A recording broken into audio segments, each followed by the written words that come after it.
একটা শিশু জন্মেই ভালো বা খারাপ হয় না, পরিস্থিতি তাকে ভালো বা খারাপ করে তোলে। কেউ কেউ এত ভালো হয় যে তাকে সবাই স্মরণ করে, মনে রাখে। আবার এমন কেউ কেউ পরিস্থিতির চাপে পড়ে এতটাই খারাপ হয় যে তাকেও সবাই মনে করে, স্মরণ করে, সে ঘৃণা চোখে হলেও। এরকমই একটি গল্প শুনবেন আজকে। নমস্কার, আমি কুন্তল। আপনারা আছেন গল্প জগতে। আজ শুনবেন গোয়েন্দা গল্প নরপিশাচ। গল্পটি যদি ভালো লেগে থাকে তাহলে অবশ্যই চ্যানেলটিকে সাবস্ক্রাইব করবেন এবং লাইক করে দেবেন, কমেন্ট করবেন আপনার মতামত। শুনতে থাকুন, পাশে থাকুন। গল্প জগৎ।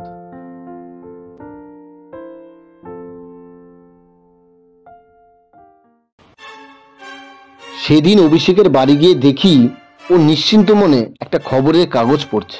তা দেখে আমি বললাম, তুমি দেখছি নিশ্চিন্ত মনে খবরের কাগজ পড়ছো, আর এদিকে কয়েকদিনে শহরে কি কাণ্ড হয়েছে কিছু শুনেছ? অভিষেক আলসিমি ছাড়তে ছাড়তে বলল, নতুন করে কি হবে?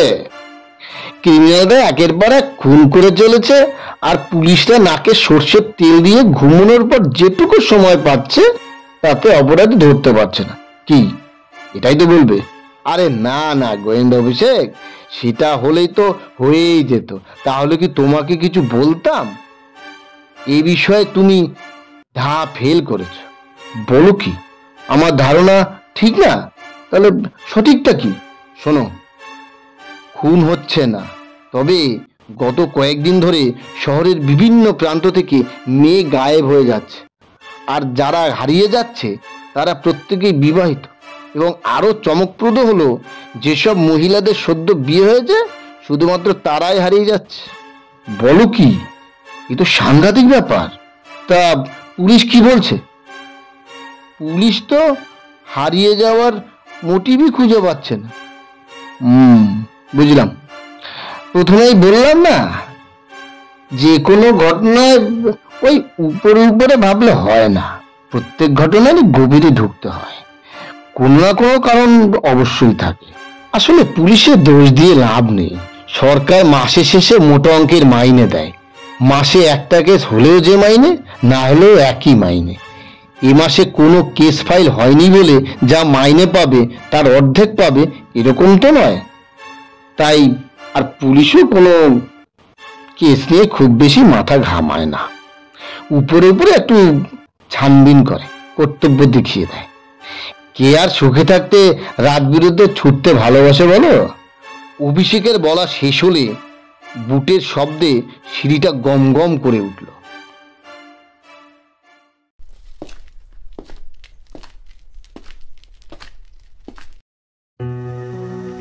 তাকিয়ে দেখি লোকাল থানার ওসি সুমিত শুক্লা। অভিষেক সাথে সাথে নমস্কার করে বলল, নমস্কার সুমিত বাবু। তারপর কি খবর?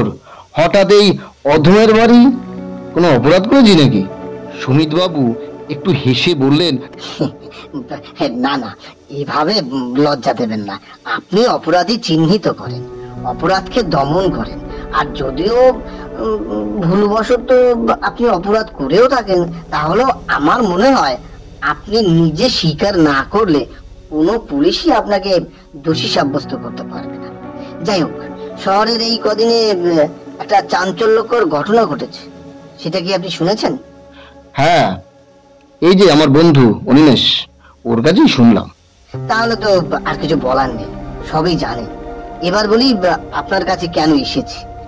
আমি যাতে এ ব্যাপারে আপনাদের সাহায্য করি, তাই তো? আগে হ্যাঁ, আপনি ঠিকই বুঝেছেন। এই ঘটনার জন্য সাহায্য চাইতে এসেছি। বেশ ভালো কথা, কিন্তু আমার কয়েকটা প্রশ্ন আছে। বলুন না, আমি আপনার সব প্রশ্নের উত্তর দেব। বেশ, তাহলে প্রশ্নগুলো করি আর উত্তরগুলো একের পর এক দিতে থাকুন। হ্যাঁ, তাই করুন। যেসব মেয়েরা নিখোঁজ হচ্ছে তারা কি প্রত্যেকেই নববিবাহিত? আগে হ্যাঁ।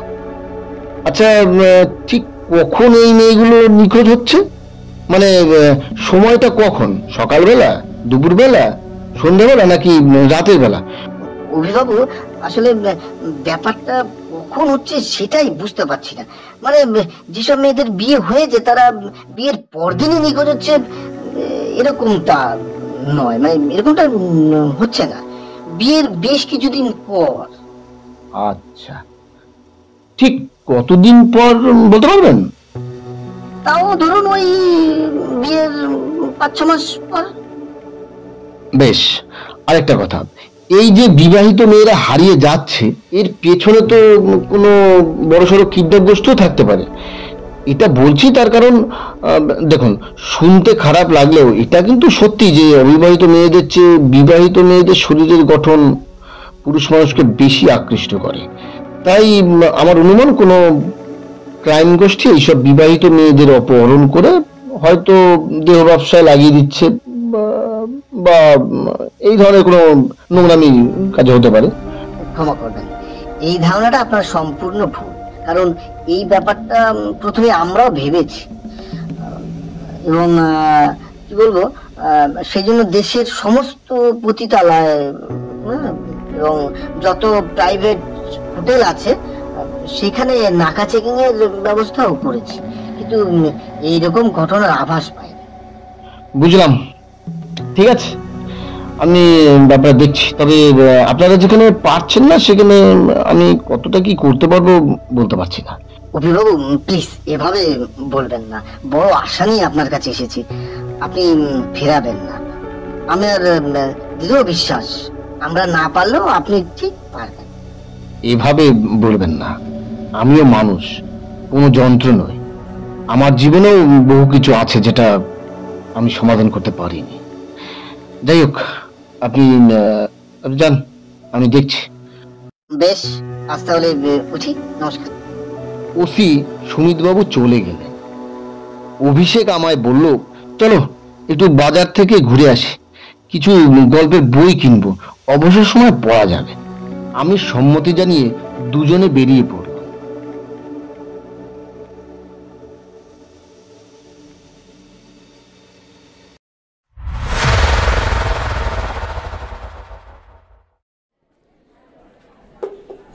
একটা বইয়ের দোকানে ঢুকে কয়েকটা বই দেখতে দেখতে হঠাৎ দেখি অভিষেক একটা লোকের দিকে তাকিয়ে আছে। আমি বললাম, কি ব্যাপার? বই দেখতে দেখতে হঠাৎ ওই লোকটার দিকে তাকিয়ে কি দেখছো? অভিষেক নিচু স্বরে বলল, তেমন কিছু নয়, ওই লোকটাকে ভালো করে একবার দেখো।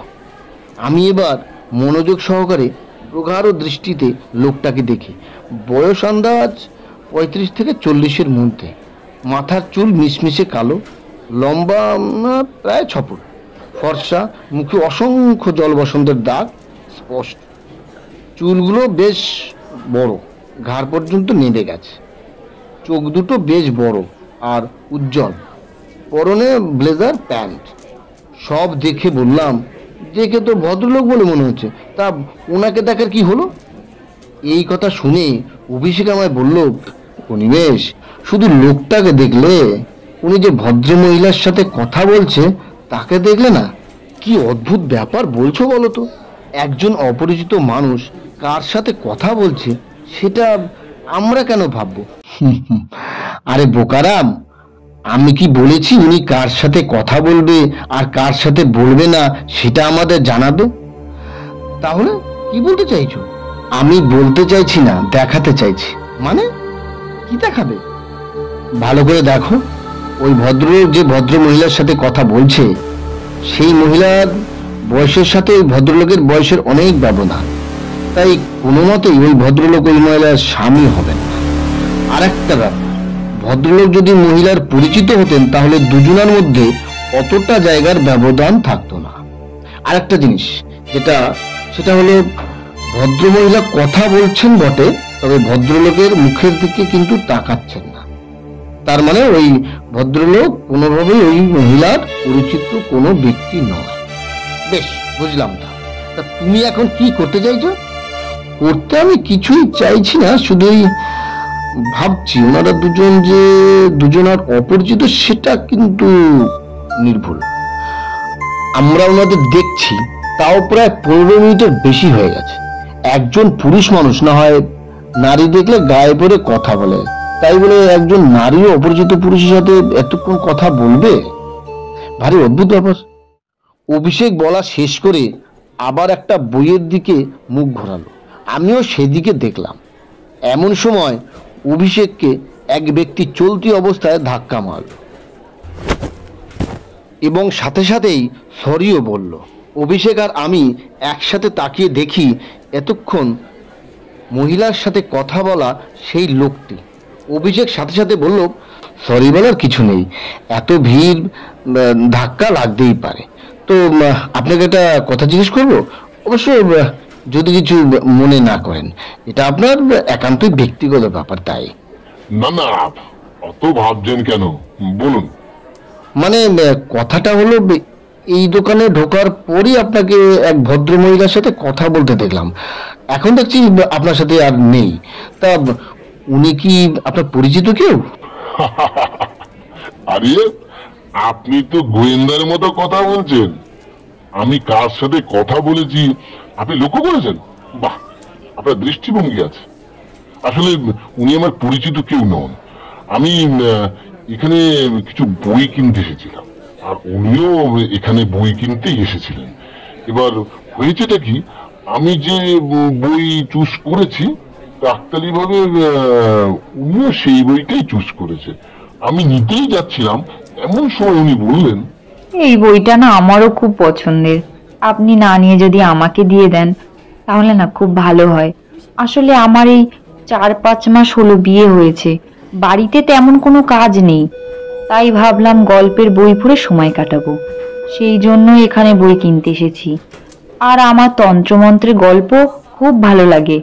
আপনি তো পুরুষ মানুষ, আপনি চাইলেও পরে এসে এক সময় এখানে এসে সেম বইটা নিয়ে নিতে পারবেন, কিন্তু আমার পক্ষে তো রোজ রোজ বাজারে আসা সম্ভব নয়, তাই না? তাই বলছি, আপনি না নিয়ে বইটা যদি আমায় দিয়ে দিতেন তাহলে না খুব ভালো হতো। বুঝলেন মশাই, তাই ভাবলাম মহিলা মানুষ বলেছে না করা ঠিক হবে না, তাই আর বইটা আমি নিলাম না, ওনাকেই দিয়ে দিলাম। দেখলাম বইটা নিয়ে পাতা উল্টে পাল্টে দেখছে, মনে হলো উনি বলেছে বটে, তবে তন্ত্রমন্ত্র বিষয়ে বোধহয় খুব একটা জানে না, তাই ওই বিষয়ে কিছু কিছু ওনাকে বললাম। আসলে আমি তন্ত্রমন্ত্র ব্যাপারে একটু তো জানি, তো তাই। এরপর উনি চলে গেলেন। তাই ভাবলাম যে যে বইটা পছন্দ করছি সেটাই যখন আর নেওয়া হল না, তখন আর অন্য কোনো বই নেব না। আর সেই কারণেই তাড়াহুড়ো করে যেতে গিয়ে আপনার সাথে ধাক্কা লেগে গেল। যাই হোক, এতক্ষণ যখন আপনার সাথে কথা হলো, তাহলে এবার আমার পরিচয়টা দিই। আমার নাম রতন বসাক। আপনি? অভিষেক এবার হাত বাড়িয়ে বলল, আমি অভিষেক চ্যাটার্জি। আর আমাকে দেখিয়ে বলল, এই হচ্ছে আমার বন্ধু অনিমেষ রায়। আপনার সাথে পরিচয় খুব ভালো লাগলো। আমারও আপনাদের সাথে পরিচয় হয়ে ভীষণ ভালো লেগেছে। কিছু মনে করবেন না, অনেক দেরি হয়ে গেছে। আসলে একা মানুষ তো, বিয়ে করিনি, বাবা মাও কেউ নেই, আমি নিজেই রান্না করে খাই। তাই আজ আসি, আবার দেখা হবে। কেমন? নমস্কার। রতনবাবু হন হন করে চলে গেলেন। আমরাও বাড়ি ফিরলাম।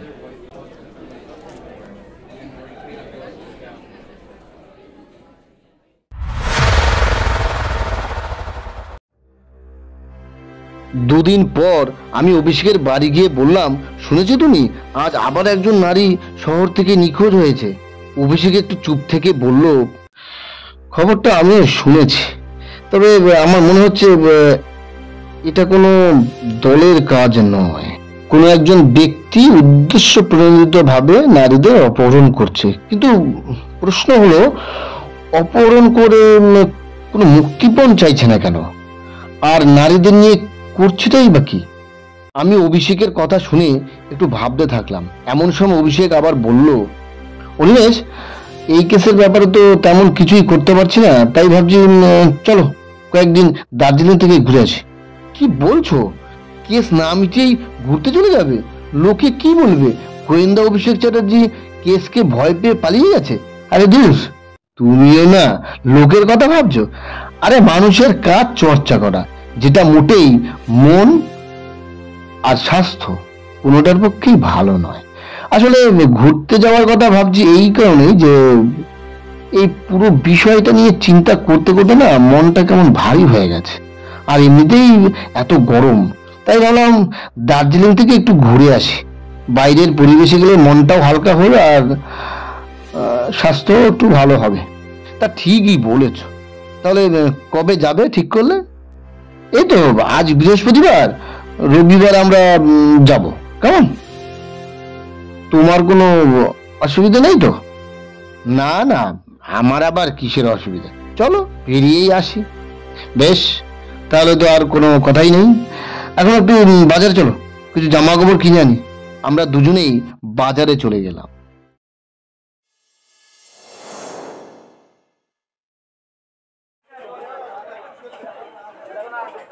আমরা একটা দোকানে জামা কাপড় দেখছিলাম, হঠাৎ আগের দিনের লোকটাকে দেখতে পেলাম। ভালো করে লক্ষ্য করলাম, আগের দিনের মতোই এক ভদ্রমহিলার সাথে কথা বলছিলেন।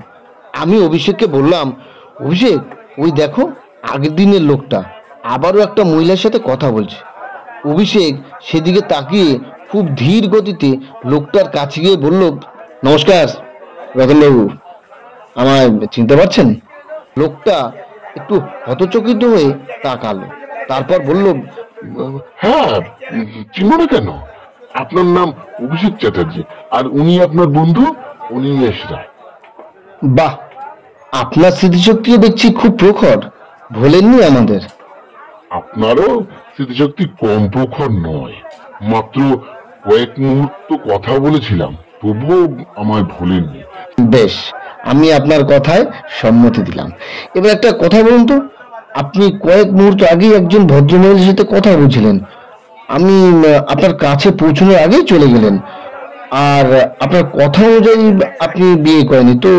ওই ভদ্রমহিলা কি আপনার পরিচিত ছিল?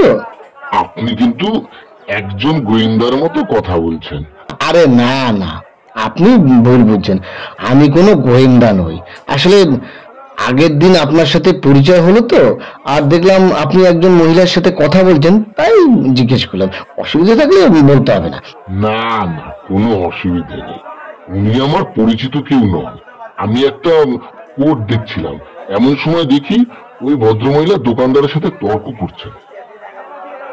শুনুন দাদা, আমি না একটু আধটু কাপড় চিনি, তাই হলপ করে বলতে পারি এটা অরিজিনাল কটন নয়। না না দিদি ভাই, কি বলছেন? আমি গত 25 বছর ধরে দোকানদারি করি, এটা একেবারে 100% সুতি, আমার কথা বিশ্বাস করুন। আপনি যাই বলুন, আপনার কথা আমার বিশ্বাস হচ্ছে না। হ্যালো, আমি একটু কথা বলতে পারি? উনি দেখলাম কটমট করে আমার দিকে তাকালো, তারপর রাগত স্বরে বলল, আপনি কে, আর আমাদের মাঝখানে ঢুকবেনই বা কেন? সরি, আসলে অনেকক্ষণ ধরেই দেখছি আপনি দোকানদারের সাথে তর্ক করছেন, তাই ভাবলাম যদি আপনাদের সমস্যার সমাধান করতে পারি। বেশ, তবে শুনুন, আমি একটু আধটু কাপড় চিনি, তাই আমার মনে হচ্ছে এটা সম্পূর্ণ সুতির কাপড় নয়। কিন্তু দোকানদার আমার কথা মানতেই চাইছে না। আসলে আমার নতুন বিয়ে হয়েছে, তাই আমার হাজবেন্ডকে সারপ্রাইজ দেব বলে ওনাকে না জানিয়েই মার্কেটে এসেছি, ওর জন্য একটা ব্লেজার কেনার জন্য। আচ্ছা, বুঝলাম, আমি একটু ধরে দেখি, বলতে পারবো। দেখি না দাদা, আমাকে দিন। হ্যাঁ ম্যাডাম, এটা একেবারে কটন, আপনি নিশ্চিন্ত নিতে পারেন। ধন্যবাদ আপনাকে। তারপর উনি চলে গেলেন। বাহ, দারুণ ব্যাপার তো। আপনি তন্ত্রমন্ত্রের ব্যাপারে জানেন, আবার কাপড় সম্পর্কে ভালো জ্ঞান আছে দেখছি। তা শুধুই কি মহিলা দিদি হেল্প করেন, নাকি মাঝে মাঝে পুরুষদেরও সাহায্য করা হয়? আসলে পুরুষের চেয়ে মহিলারাই বেশি সমস্যায় পড়ে কিনা, তাই আর কি। বেশ ভালো লাগলো। এবং পরোপকারী, সরি, মহিলা উপকারী মানুষের সাথে বন্ধুত্ব হয়ে ভালো লাগলো। চলি, আমরা বাড়ি ফিরে এলাম।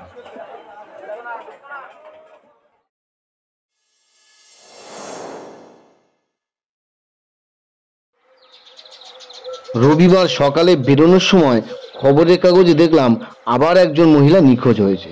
অভিষেক বলল, অপরাধী তার কাজ করুক, আর আমরা আমাদের কাজ। কি কাজ? আরে বোকারাম, ঘুরতে যাওয়া, চলো। আর এই বিষয়ে চিন্তা করো না। আমরা হাওড়া থেকে দার্জিলিং মেল ধরলাম।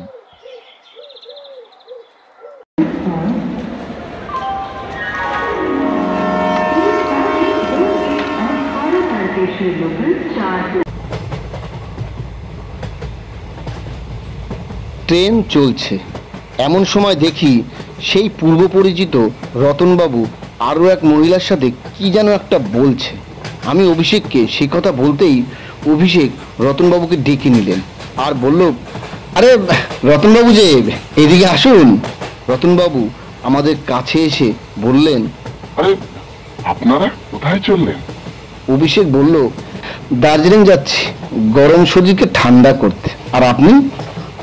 আমিও আপনাদের মতো ঠান্ডা হতে যাচ্ছি।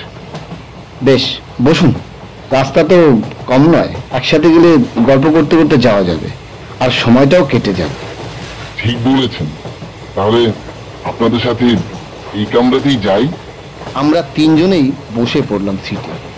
এরপর অভিষেকই প্রথম বলল, আচ্ছা আপনাকে একটা কথা জিজ্ঞাসা করবো, যদি কিছু মনে না করেন।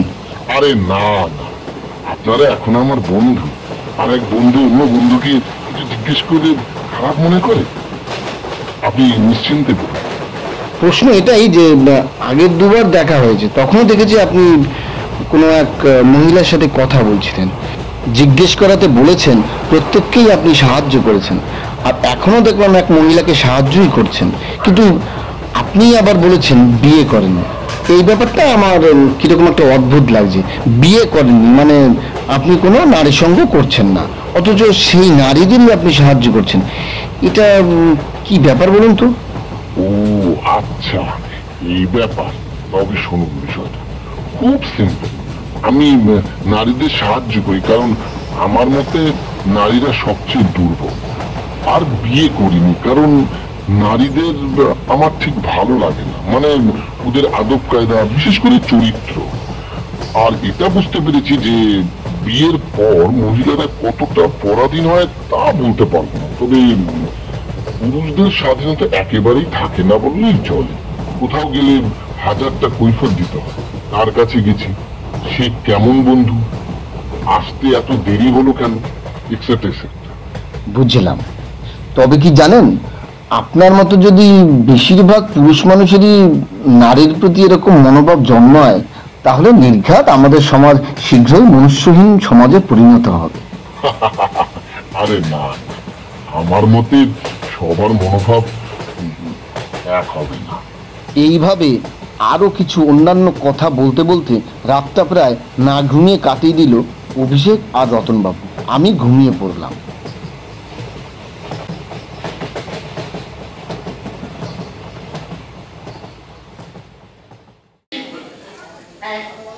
ট্রেন যখন থামলো তখন সকাল হয়ে গেছে। অভিষেক আমার ডেকে তুললো, অনিমেষ ওটা আর ঘুমিয়ে দার্জিলিং এর স্বপ্ন দেখতে হবে না, দার্জিলিং চলে এসেছি।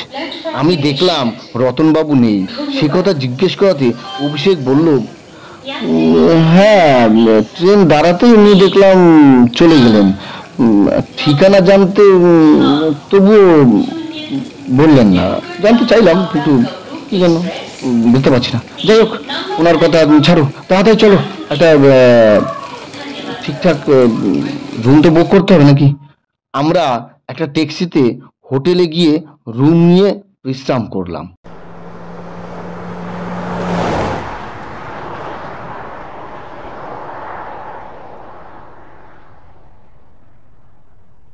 সন্ধেবেলা একটু ঘুরতে বেরিয়েছি। একটা ছোট রেস্টুরেন্টে চাউমিন খাচ্ছিলাম। হঠাৎ দেখলাম সেখানেও রতনবাবু একজন মহিলার সাথে কথা বলছে। অভিষেক বলল, অনিমেষ ওই দেখো, চিরকুমার রতনবাবু বিয়ে করেননি, অথচ মহিলাদের আদব কায়দা ভালোও লাগে না, অথচ তাদের হেল্প করার জন্য সবসময় উদ্গ্রীব হয়ে থাকে। একটু পরে রতনবাবু আমাদের দেখতে পেয়ে নিজেই আমাদের কাছে চলে আসে। নমস্কার। তারপর কি সৌভাগ্য দেখুন, এখানেও আপনাদের সাথে আমার দেখা হয়ে গেছে। হ্যাঁ তাই তো দেখছি। তবে কি জানেন, সৌভাগ্যটা আপনার নয়, আমাদের। কিরকম? বুঝলেন না? না, আরে মশাই, একজন মানুষ যে নারীদের পছন্দ করে না, তার ভালো লাগে না, অথচ সেই মানুষই অপছন্দের নারীদের সাহায্য করছে। আর এরকমই একজন মানুষের সাথে আমাদের বন্ধুত্ব হয়েছে। এটা সৌভাগ্য নয়? এরকম ভাগ্য কজনের হয় বলুন তো? বেশ, আর সুখ্যাতি গাইতে হবে না। আমি 105/62 নম্বর রোডে বুলিমচি নামে একটা হোটেলে আছে। তাই কাল রাতে আপনাদের দুজনকে নিমন্ত্রণ। আপনারা কিন্তু অবশ্যই যাবেন এবং ডিনার করে ফিরবেন। আমি আপনাদের গ্যারান্টি দিচ্ছি, এমন এক বস্তুর মাংস খাওয়াবো যে মাংস আপনারা কোনোদিনও খাননি। বেশ, আপনার নিমন্ত্রণ গ্রহণ করলাম। কাল রাতে আপনার রুমে যাব। এখন চলি, 9টা বেজে গেছে। কাল দেখা হবে। আমরা হোটেলে চলে আসি।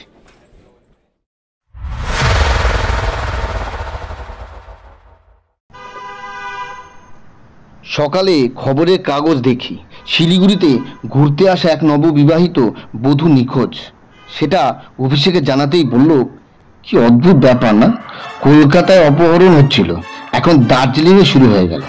যাই হোক, তৈরি হয়ে নাও, সন্ধ্যাবেলা তো রতনবাবুর কাছে যেতে হবে। আমি একটু বেরোবো, বুঝলে?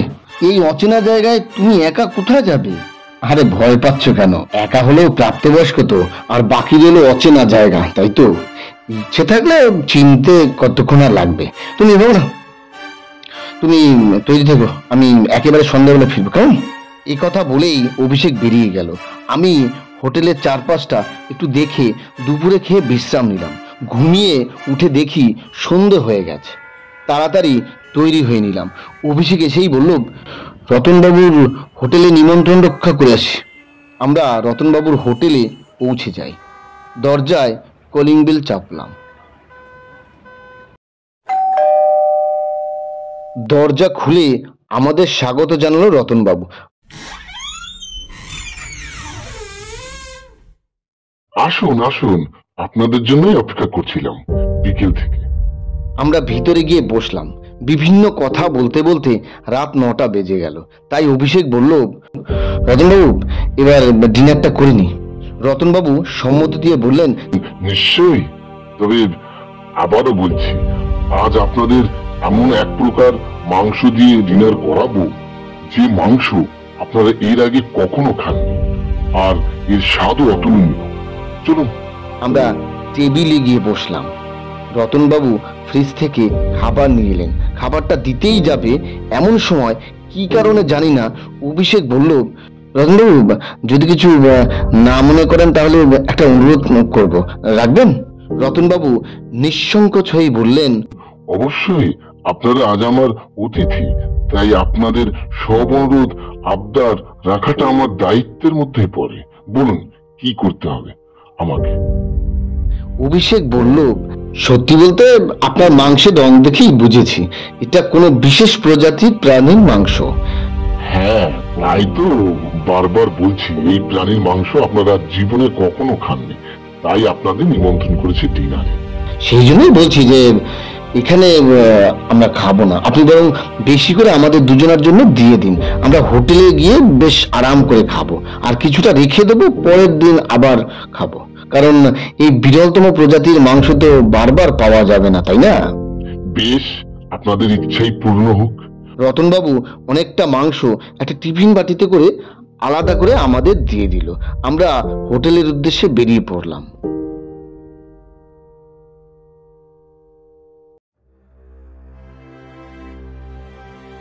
অভিষেকের এরকম অদ্ভুত আচরণের কারণ জানতে চাইলে অভিষেক বলল, কারণটা আমি আন্দাজ করেছি বটে, কিন্তু সঠিক কিনা সেটা জানার জন্য একদিন অপেক্ষা করতে হবে। মানে? ওসব মানে পরে হবে, আগে ল্যাবরেটরিতে চলো। আমি আর কথা বললাম না, সোজা অভিষেকের সাথে ল্যাবে হাজির হলাম। ল্যাবে একজন বেটে কাটো লোক বসেছিল। অভিষেক তাকে বলল, দাদা, সকালে বলেছিলাম, এই যে নিয়ে এসেছি। আপনি আজ রাতেই পরীক্ষা করে জানাবেন, দেরি করবেন না। বুঝতেই পারছেন, এই একটা পরীক্ষার মাধ্যমে অনেকগুলো প্রাণ বেঁচে যাবে। আপনি কিছু ভাববেন না, কাল সকালে আপনাকে রিপোর্ট জানাচ্ছি। বেশ, তাহলে আমরা আসি, নমস্কার। আমরা বাইরে বেরিয়ে এলাম।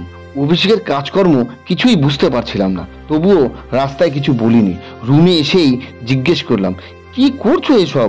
রতনবাবু আমাদের ডিনারে ডাকলো, আমরা সেখানে গেলাম, কিন্তু না খেয়ে মাংস টিফিন বাটিতে ভরে ল্যাবে পাঠালে, আবার রিপোর্ট চাইলে। এবার আমার প্রশ্ন হচ্ছে, মাংস না খেয়ে পরীক্ষা করে কি করবে? এখন কিছু বলবো না, খুব খিদে পেয়েছে, তুমি বরং কিছু খাবার নিয়ে আসো, তাড়াতাড়ি খেয়ে শুয়ে পড়ি। আমার ধারণা যদি সত্যি হয় তবে কালকে অনেক কাজ আছে। আমি আর কথা বাড়ালাম না, বাইরের দোকান থেকে খাবার এনে খেয়ে নিলাম এবং দুজনেই আরাম করে ঘুমিয়ে পড়লাম। সকালে উঠেই অভিষেক বেরিয়ে পড়লো। যাবার সময় বলল, অনিমেষ, তুমি কাছে পিঠের কয়েকটা রেস্তোরাঁ একটু ঘোরাফেরা করবে, আর যদি রতনবাবুকে কোনো মেয়ের সাথে দেখতে পাও তবে লুকিয়ে দেখবে কোথাও নিয়ে যাচ্ছে কিনা মহিলাকে, কেমন? আর সন্দেহ হলে পিছন পিছন যাবে রতনবাবুর, আর কি করছে সেটা আমাকে জানাবে, কেমন? আমি বেরোচ্ছি। আমি বুঝতে পারলাম না আমাকে এরকম একটা কাজ দিয়ে অভিষেক কোথায় গেল। তবুও ওর কথা মতো কয়েকটা রেস্তোরাঁয় ঘুরলাম, তবুও রতনবাবুর কোনো দেখা পেলাম না। সন্ধ্যে 7টা নাগাদ হোটেলে ফিরে এলাম, তখনও অভিষেক ফেরেনি। আমি সবেমাত্র হাত মুখ ধুয়ে একটা চেয়ার নিয়ে বসেছি, এমন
ভিতরে ঢুকে দেখি একটা মেয়ের গলা কাটা লাশ মেঝেতে পড়ে আছে, আর রতনবাবু হাতে একটা ছুরি নিয়ে দাঁড়িয়ে আছে।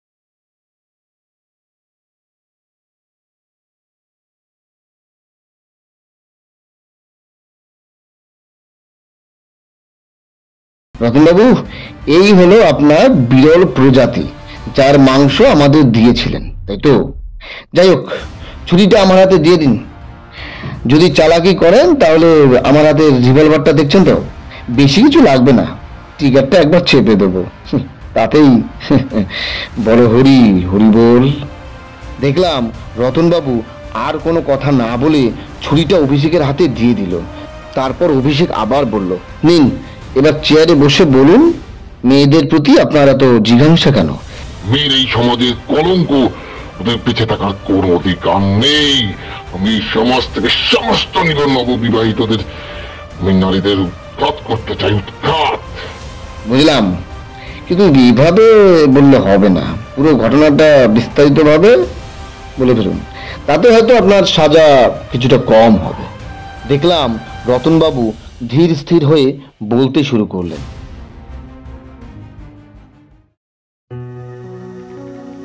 আমার তখন 8 বছর বয়স। আমি বাবা মায়ের একমাত্র সন্তান। আমার বাবা একটা সরকারি চাকরি করত, মা গৃহবধূ। বাবা ছিলেন খুব সাদাসিধে, রোজ অফিসে যেতেন, সন্ধ্যায় বাড়ি ফিরে প্রথমে আমাকে কিছুক্ষণ পড়াতেন, তারপর টিভিতে খবর দেখতেন। টিভি দেখা শেষ হলে আবার খেয়ে ঘুমিয়ে পড়তেন। এই ছিল বাবার রোজকার রুটিন। কিন্তু মা গৃহবধূ হলেও তিনি ছিলেন প্রচন্ড কামুক, উচ্চাকাঙ্ক্ষী এবং অশ্লীল প্রকৃতির নারী। বাবা অফিস চলে যাবার পর মা আমাকে স্কুলে নিয়ে যেতেন। তারপর আমাকে স্কুলে ঢুকিয়ে বাড়িতে না গিয়ে কোথায় যেতেন তখন আমি জানতে পারিনি। জানতে পারি যখন আমার বয়স 15। এক রাতে খাবার খেয়ে আমি আমার ঘরে চলে যাই। হঠাৎ দেখি বাবা মায়ের ঘর থেকে চিৎকার চেঁচামেচির শব্দ হচ্ছে। আমি বাবা মায়ের ঘরের সামনে গিয়ে শুনি বাবা মাকে বলছে, শোনো রত্না, আমি সরল সোজা, তবে এতটাও সরল নই যে আমার স্ত্রী কি করছে সেটা বুঝতে পারবো না। তুমি কি শুরু করেছো বলো তো? হ্যাঁ, ছেলেটা আমার কত বড় হয়েছে, আজ বাদে কাল মাধ্যমিক দেবে, আর তুমি তার মা হয়ে এই বয়সে বয়ফ্রেন্ড জোগাড় করেছো? কি লাভ বয়ফ্রেন্ড করে? মা উনি চিচিয়ে বলল, কি লাভ জানতে চাও? হ্যাঁ, জানতে চাই। তোমার হাঁটুর বসি ছেলেদের এই নকল রূপ দেখিয়ে ভুলিয়ে কাছে এনে কি লাভ হয়? শোনো, তবে যেসব ছেলেদের আমার কাছে ডাকি তারা তোমার মতো নাদ বুড়ো নয়। ওদের শরীরে যৌবন ভরপুর। ওরা আমাকে ইচ্ছে মতো শারীরিক সুখ দেয়। আর তুমি যেটাকে নকল রূপ বলছো, ওই রূপের পিছনেই ওরা দিনরাত ঘুরঘুর করে। তুমি বিছানায় পড়া মাত্রই নাক ডাকতে থাকো, আর আমি ছটফট করতে থাকি দেহের জ্বালায়। সেটা তুমি কখনো অনুভব করোনি? তুমি আমাকে কি দিয়েছো? একটা ছেলে, আর এই একটা মান্ধাত্তার আমলের বাড়ি, আর কিছু সামান্য পরিমাণে গয়না, কয়েকটা শাড়ি, ব্যাস। আর কোনো চাহিদাই তুমি আমার পূরণ করনি। আর আমার এই হাঁটুর বয়সী ছেলেগুলো আমাকে কি না দিয়েছে! শারীরিক সুখ, প্রচুর সোনার গয়না, আমার পছন্দ অনুযায়ী জায়গায় ঘুরতেও নিয়ে যাওয়া। আচ্ছা, তাই ব্যাপার। তার মানে তুমি যে আমাকে আর রতনকে দেখে বাপের বাড়ি যাওয়ার কথা বলতে, তাহলে বাপের বাড়ি না গিয়ে তোমার বয়ফ্রেন্ডের সাথে 2-3 দিন ধরে ঘুরে আসতে? ঠিক বুঝেছো।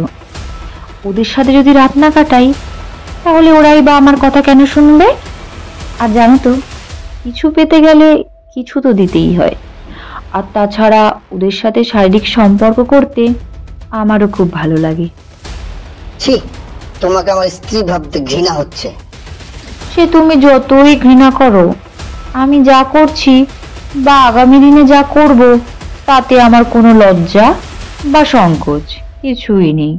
বরং এখন মাঝে মাঝে ভাবি, বিয়ের পর থেকে এগুলো করলে ভালো হতো, তাহলে অনেক আগে থেকেই সুখের মুখ দেখতে পেতাম।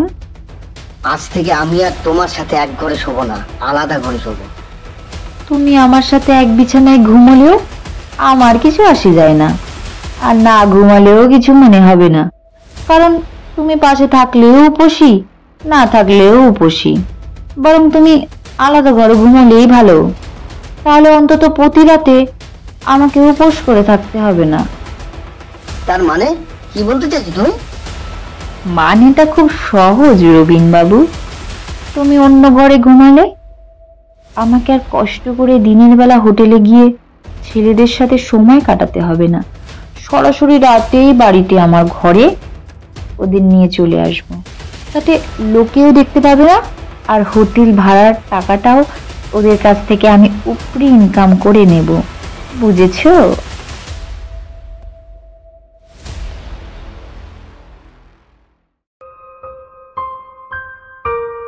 দেখলাম বাবার কোনো কথা না বলে অন্য একটি ঘরে চলে গেল।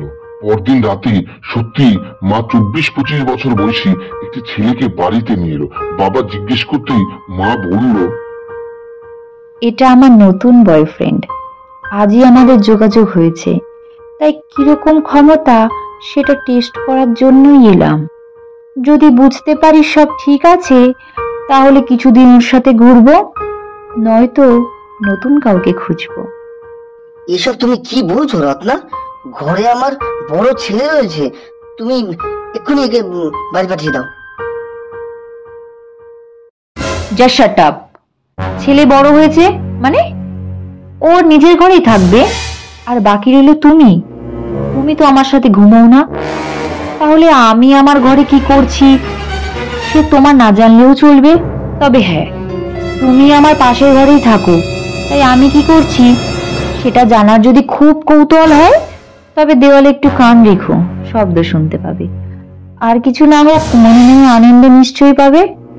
যাই হোক, অনেক রাত হয়েছে, সকালে তো আবার অফিস যাবে, তাই ঘুমিয়ে পড়ো।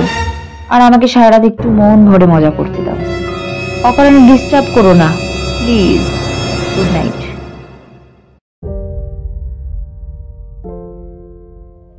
বাবা নির্বাক হয়ে দেখলেন মা অন্য একটা পুরুষ মানুষকে নিয়ে শোবার ঘরে যাচ্ছে। আমি নিজের ঘরের দরজা দিতেই যাব, এমন সময় বাবা মাকে বললেন, রতন, তোর সাথে আমার কিছু কথা আছে বাবা, ভিতরে চল। আমি আর বাবা আমার খাটে বসলাম। বাবা বলল, আজ তোকে কয়েকটা কথা বলি, সারা জীবন মনে রাখিস। নারী মানে কোমল, নারী মানে মমতাময়ী, নারী মানে মা। কিন্তু এই নারীরাই যদি উল্টো পথে হাঁটে, তবে জানবি পুরুষ মানুষের জীবন ধ্বংস হয়ে যায়। তবে সব নারী যে খারাপ তা নয়, তবে জীবনে নারীদের ভালো করে বুঝে তারপর বন্ধুত্ব করবি, তা না হলে আমার মতো ঠকে যাবে। কথাটা আমি তো মনে রাখিস বাবা, কেমন? অনেক রাত হয়েছে, শুয়ে পড়, আমি যাই নিজের ঘরে। তখনও আমি বুঝিনি এটাই আমার সাথে বাবার শেষ দেখা। পরদিন সকালে দরজা ভেঙে দেখি বাবার গলায় দড়ি দিয়ে আত্মহত্যা করেছে। বাবার অন্ত্যেষ্টিক্রিয়া সম্পন্ন হবার পর মা বলল, তুমি তো এখন বড় হয়েছো রতন, তাই আমি ঠিক করেছি তোমাকে বোর্ডিং এ দিয়ে পড়াশুনো করাবো। কারণ তোমার বাবা তো আর নেই বলে জীবন থেমে থাকবে না, আর তার জন্য বাড়িতে আমার অনেক বন্ধু বান্ধব আসবে, আর তাদের সাথে আমার অনেক কিছু করতে হবে। আর এগুলো তোমার চোখে পড়লে তোমার জীবন একটা খারাপের প্রভাব পড়বে, তাই না? এই কারণেই তোমার বোর্ডিং যাওয়াটা খুবই গুরুত্বপূর্ণ। মা কয়েকদিন পর আমাকে বোর্ডিং এ রেখে আসে, কিন্তু আমি বাবার মৃত্যুটাকে মেনে নিতে পারিনি। যতই পড়াশোনায় খেলাধুলায় মন দিই না কেন, সবসময় বাবার মৃত্যুর দৃশ্যটা চোখের সামনে ভেসে ওঠে। মন সবসময় অস্থির হয়ে থাকে, শুধু ভাবি বাড়ি কখন যাব, আর মা একা কি করছে, কিভাবে থাকছে জানবো। কিন্তু ছুটি না দিলে বা মা যদি না নিতে আসে, তবে তো বোর্ডিং থেকে আমায় ছাড়বে না। তাই যতই চেষ্টা করি না কেন, বাড়িতে কিছুতেই যেতে পারছিলাম না। এভাবে কিছুদিন কেটে যাওয়ার পর হঠাৎ বোর্ডিং এর একটা কর্মচারী মারা যাওয়ায় আমাদের কয়েকদিন ছুটি দেওয়া হলো। তাই মাকে না জানিয়ে সারপ্রাইজ দেওয়ার জন্য একাই বাড়ি চলে যাই। বাড়িতে গিয়ে দেখি সদর দরজা হালকা খোলা, তাই কলিং বেল না বাজিয়েই সরাসরি মায়ের ঘরে চলে যায়। আর সেখানে গিয়ে দেখি মায়ের গায়ে কোনো কাপড় নেই, এবং মার সাথে আরো কয়েকজন পুরুষ মানুষ শুয়ে আছে, তাদের গায়েও কোনো কাপড় ছিল না। আমি কোনো কথা না বলে এক দৌড়ে পাশের বাড়ির এক কাকিমার কাছে গিয়ে সব খুলে বলি। তিনি আমায় বললেন, আমি সব জানি বাবা, কিন্তু কি করব বল, আমি তো প্রতিবেশী, আত্মীয় তো না। শোন, তোকে আর একটা গোপন কথা জানাই, তোর বাবা কিন্তু অকারণে আত্মহত্যা করেনি, করেছে তোর মায়ের এরকম অসভ্য অশ্লীল আচরণের জন্য। আর তোর মা কি করে সেটা এখন এখন তোকে জানাবো না, কারণ তুই এখন বড় হসনি, অর্থাৎ প্রাপ্তবয়স্ক হসনি। তুই যা দেখেছিস সেটা মনে রাখবি, তাহলেই বড় হলে নিজেই সব বুঝতে পারবি। কেমন? এখন এখন বাড়ি যা।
রতনবাবু বলা শেষ করতেই দার্জিলিং এর পুলিশ চলে এলো এবং অভিষেককে বলল, এই মেয়ে তো অলরেডি খুন হয়ে গেছে, তা উনি কি এই ভদ্রলোক?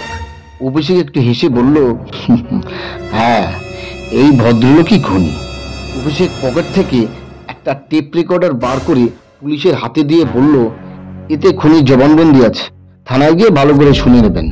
তবে হ্যাঁ, আমি কখনো কোনো অপরাধীর হয়ে কথা বলিনি, কিন্তু এর হয়ে বলছি, রতনবাবু যা করেছেন সেটা ঘৃণ্যতম অপরাধ, কিন্তু উনি পরিস্থিতির শিকার, তাই কেসটা সেভাবেই সাজাবেন, এটা আমার অনুরোধ। বাকিটা আপনাদের আর আইনের ব্যাপার। আর হ্যাঁ রতনবাবু, আপনাকে একটা কথা বলি, আপনি যা বললেন সেই ঘটনা অনুযায়ী আপনার মা সত্যি খারাপই ছিলেন, কিন্তু আপনার ভুল, আপনি সমাজের তথা পৃথিবীর সমস্ত নারীকেই আপনার মায়ের মতো খারাপ ভেবেছেন, কিন্তু সেটা ঠিক না। হাতের 5টা আঙুল যেমন সমান নয়, তেমনি সমস্ত মানুষও এক নয়। আপনার বাবা ঠিকই বলেছেন, নারী মানে কোমল, মমতাময়ী, তবে সব নারী নয়, কিছু কিছু নারী ব্যতিক্রমও বটে। তবে নারীদের সবসময় মায়ের চোখে দেখা উচিত, সম্মান করা উচিত, কারণ নারীদের জন্যই আমরা পৃথিবীর আলো দেখতে পেয়েছি এবং তাদের দুগ্ধ পান করেই আমরা বেঁচে আছি। আমি আশা করব সাজা ভোগ করতে করতে এই অনুভূতি আপনার মনে জন্ম নেবে এবং জেল থেকে বেরোনোর পর একজন সুস্থ স্বাভাবিক মানুষে পরিণত হবে এবং নারীদের এখন যে দৃষ্টিভঙ্গিতে দেখছেন সেরকমটা আর দেখবেন না। ভালো থাকবেন।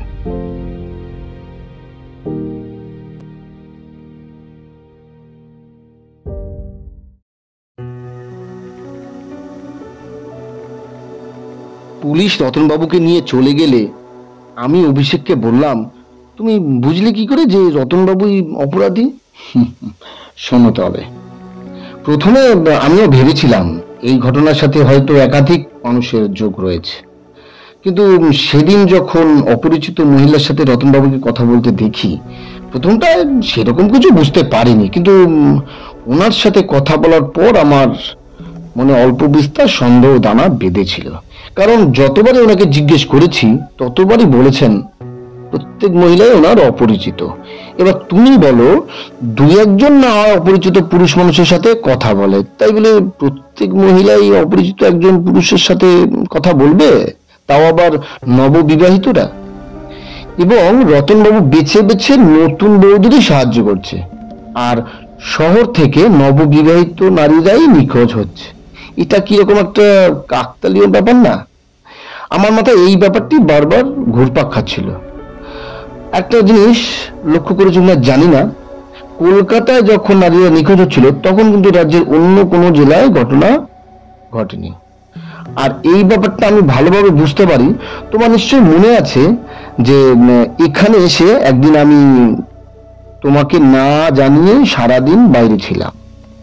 সেদিন আমি খবরের কাগজের অফিসে গিয়েছিলাম এবং ভালোভাবে ওনাদের সাথে আলোচনা করি এবং জানতে পারি রতনবাবুর সাথে যেদিন দার্জিলিং এ প্রথম দেখা হয়েছে ঠিক তার আগের দিনই প্রথমবার একজন নববিবাহিত নারী নিখোঁজ হয়েছে।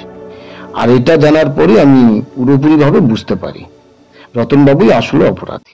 তাই থানায় গিয়ে পুলিশকে সব জানিয়ে আসি কোথায় যেতে হবে এবং একটা ল্যাবে গিয়ে বলি কিছু মাংস নিয়ে আসবো, তার টেস্ট রিপোর্ট আমাকে দেবেন। এবার যদি বলো মাংসের ব্যাপারটা বুঝলাম কি করে, তাহলে বলবো তোমার নিশ্চয়ই মনে আছে উনি আমাদের বারবার বলেছিলেন এমন এক প্রাণীর মাংস খাওয়াবেন যেটা এর আগে আমরা কোনোদিনও খাইনি। এবার তুমি বলো এমন কোন প্রাণীর মাংস আছে যেটা তুমি বা আমি কোনোদিন খাইনি?